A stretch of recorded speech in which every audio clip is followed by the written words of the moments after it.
King John, the one and only. I mean, how bad of a job do you have to have England never have another king named after you? Well,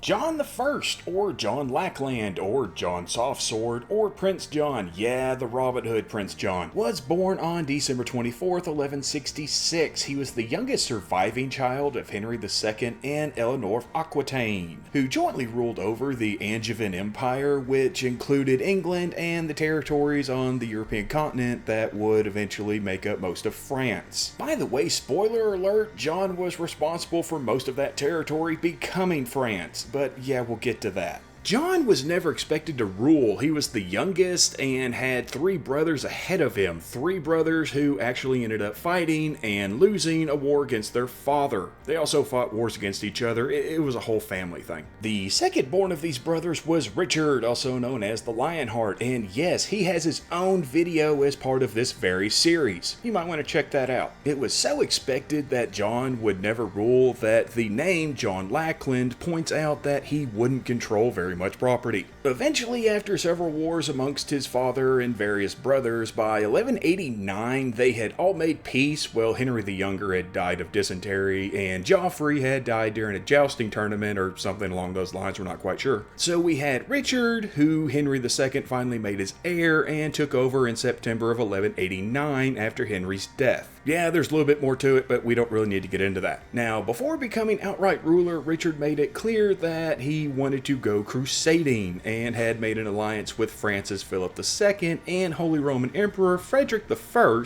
and had set about raising the money to pay for an army. Keep in mind, at this point, kings had two options when it came to soldiers. More or less conscripted troops or hired mercenaries. And considering peasants eventually needed to go home for the harvest or other various reasons, but mercenaries didn't because they were professional soldiers. If you needed people to fight for you, you had to pay them, and this could get expensive. Also, these mercenaries primarily came from Western and Northern Europe. The Brabanconne were notable for this kind of work. Now, not all troops were mercenaries, but a lot of them, well, at least the best of them, were. So Richard went off a crusading. He eventually had a falling out with Philip over going back on his word to marry Philip's sister, and before he left, he gave John quite a bit of land to buy his loyalty, and in return, John agreed not to enter England for 3 years. They went with 3 years because they figured Richard would be back by then. Oh, and I should probably point out that John was put in charge of Ireland back when he was 10 years old, but by the time he visited for the first time 8 years later, yeah, it just did not go well for him. After that, it was just decided by everyone that it was best for John to be in charge of Ireland, but not be in Ireland. So anyway, Richard takes off, leaving these three men in charge of running the kingdom while he's gone. Except old Mandeville there, yeah, he died rather soon after, and the other two did not get along and couldn't agree on anything, so it just wasn't working. Richard finally agreed to allow John back into England, hoping that he could maybe calm things down a little bit, and when that didn't work as in John and Longchamp actually went to war against each other, so Richard sent Walter de Coutances to get things back in order. Walter tried to settle things, Longchamp made things difficult, so Walter just kicked him out of the country. Not long after, word came that Richard had been captured while traveling back from the crusade and was actually being ransomed, and upon hearing this, John allied himself with Philip. Part of their agreement was that John would marry Philip's sister. Yeah, same sister. He really wanted to marry her off to an Englishman. This marriage didn't happen either. And began a campaign to take the throne. This did not go well, and when word reached John that Richard had been released and was on his way back home, John freaked out and ran away to France. Later that year, 1195 by the way, Richard captured John, but he saw him as a misguided 27-year-old child and forgave him, but Richard did take away all of John's lands except for Ireland, and we've already kind of covered the whole thing with Ireland. And in 1199, Richard died, and then the whole issue of who becomes king reared its ugly head. In one corner was John, the last surviving son of Henry II, and in the other corner was Arthur, the son of John's older brother, Joffrey. Yeah, I know it might be pronounced Jeffrey, but it's spelled Joffrey, so it's being pronounced Joffrey. Arthur ended up forming an alliance with Philip. They fought a war against John, and John and Philip came to terms with the Treaty of Le Goulet in 1200 so that Philip backed John as King of England, and in return John gave over quite a bit of land on the continent, earning him the nickname of Soft Sword. War ended up breaking out between the two again 2 years later after John decided he wanted a new wife, and the one he chose was already set to marry someone else. But yeah, John didn't care, and when John was called to appear before Philip to answer for his actions, John refused, and Philip decided it was time to take John off the continent. I should probably add that the girl John married, old Isabella here, was probably 12 years old when they actually tied the knot.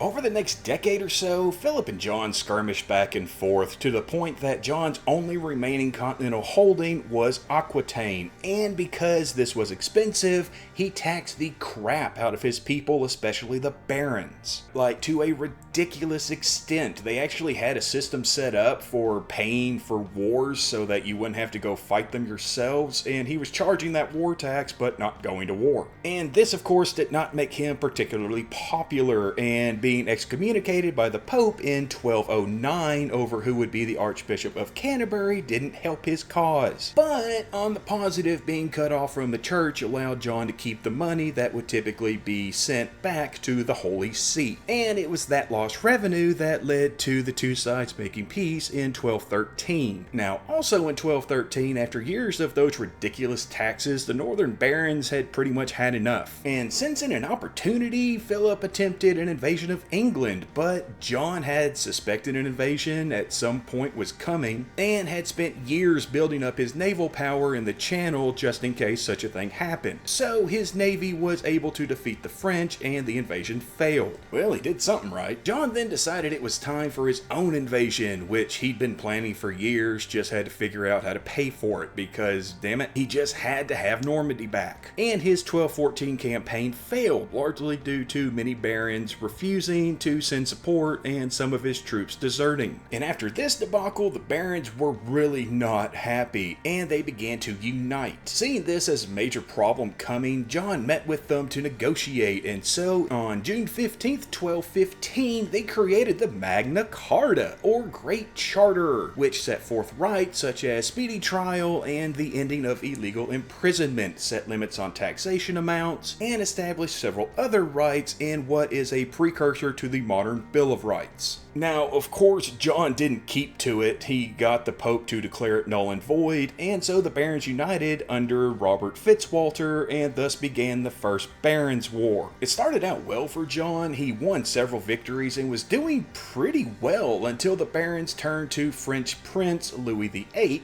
who took them up on their offer to be their new king, and he invaded England. And it should be noted that Philip did not publicly support his son, which is why only Louis was excommunicated for going to war with John. And in rather short order, Louis had taken over half of England, captured London, and on June 2nd, 1216, was pronounced King of England. John was trying to mount a comeback, but then he did the best possible thing to aid his side's victory. He died. Of dysentery, no less. That's right, in October 1216, John died, and pretty quickly the barons turned away from Louis and toward John's 9-year-old son Henry III, who they proclaimed the new king, with William Marshal standing in to rule until the boy was old enough to take over. By the way, they couldn't actually use the crown because the official crown that John had in his possession had actually been lost, and the second crown, well, Louis still had that and they weren't getting it back. So Henry III got a necklace. So